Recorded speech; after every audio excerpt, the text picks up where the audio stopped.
প্রাচীন ইতিহাস আর ঐতিহ্যের পথ ধরে এগিয়ে চলেছি গাইবান্ধার বিরাট রাজার রাজা বিরাটের উদ্দেশ্যে, যেখানে রাজত্ব করেছিলেন বিরাট রাজা। আর এই বিরাট রাজা বিরাটের উদ্দেশ্যে চলেছেন আরও কিছু দর্শনার্থী। শুনব তাদেরও কিছু কথা। আমরা কৃতজ্ঞতা জানাই নদিয়া কমাল লাভলু ভাইয়ের মাঝে মধ্যেই তার এমন কিছু বৈশিষ্ট্য থাকে যেগুলো ভিন্নতা পায়, ভিন্নতা যোগ করে। আমরা দেখেছি যে এর আগেও এই স্কুলের পক্ষে ব্যতিক্রম ধরে আয়োজনগুলো সেটি কিন্তু এই স্কুল নিয়েই করা হয়। আমি তো এখানে কোনোদিন যাইনি, যাওয়ার পরে বোঝা যায় আমার এই বিষয়গুলো অভিজ্ঞতা নাই। অভিজ্ঞতা পূর্বদের রাজারা ছিল, সেই রাজার অধীনে গাইবান্ধা জেলা ছিল। আমরা গাইবান্ধা জেলা বছরই যাওয়া হয়, এভাবে যাওয়া হচ্ছে। গাইবান্ধার ঐতিহ্যবাহী যেটাকে বলা হয় আসলে এরকম রাজা বিরাটের মেলা। অনেক দূর দূরান্ত থেকে দেশ বিদেশ থেকে হিন্দু সম্প্রদায়ের মানুষরা সেখানে আসে, তা আমরাও সেখানে যাই। রাজা বিরাট প্রতি বছরই আমার যাওয়া হয়। আমাদের ধর্মীয় ওখানে পুজো অর্চনা হয় এবং ওখানে সবাই হিন্দু ধর্মাবলম্বী যারা আছেন তারা বৈশাখ মাসে টিকিট করতে শনিবার ওখানে একটা পুজো অর্চনা হয়। গাইবান্ধা অঞ্চলে প্রচলিত বিরাট রাজার কেল্লা মূলত একটি লোককাহিনী ভিত্তিক ঐতিহাসিক স্থান, যা প্রাচীন ভারতের মহাকাব্য মহাভারতের সাথে গভীরভাবে জড়িত বলে বিশ্বাস করা হয়। এই কেল্লা বা ধ্বংসাবশেষকে অনেকেই মৎস্যরাজ্যের রাজধানী হিসেবে চিহ্নিত করেন, যেখানে রাজা বিরাট রাজ্য শাসন করতেন। অনুমান ভিত্তিক প্রায় 3000 থেকে 5000 বছর পূর্বে রাজ্য পরিচালনা করেছিলেন বিরাট রাজা, কিন্তু এটি নিশ্চিত ইতিহাস নয়। লোককাহিনীর মূল গল্পে মহাভারতের কাহিনী অনুযায়ী পাণ্ডবরা তাদের অজ্ঞাতবাসের শেষ বছর কাটিয়েছিলেন এই মৎস্যরাজ্যে।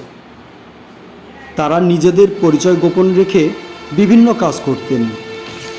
ওই সময়ে কৌরবদের সাথে গবাদি পশু লুট নিয়ে যুদ্ধ হয় এবং পাণ্ডবরা নিজেদের পরিচয় প্রকাশ করেন।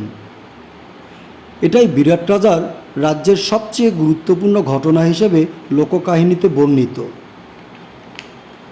প্রত্নতাত্ত্বিক দিক হল, বর্তমানে গাইবান্ধার কিছু এলাকায়, বিশেষ করে উঁচু টিলা বা ঢিবি, এই কেল্লার চিহ্ন বলে মনে করা হয়।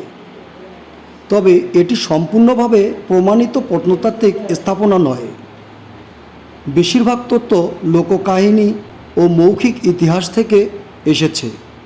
কিছু ইটের গাঁথুনি, টিলা ও মাটির উঁচু স্থান পাওয়া গেছে। অনেক গবেষক মনে করেন এগুলো প্রাচীন কোনো দুর্গ বা বসতির ধ্বংসাবশেষ হতে পারে, কিন্তু সরাসরি বিরাট রাজার সঙ্গে সম্পর্কের নিশ্চিত প্রমাণ নেই। লোক সংস্কৃতিও গুরুত্বপূর্ণ।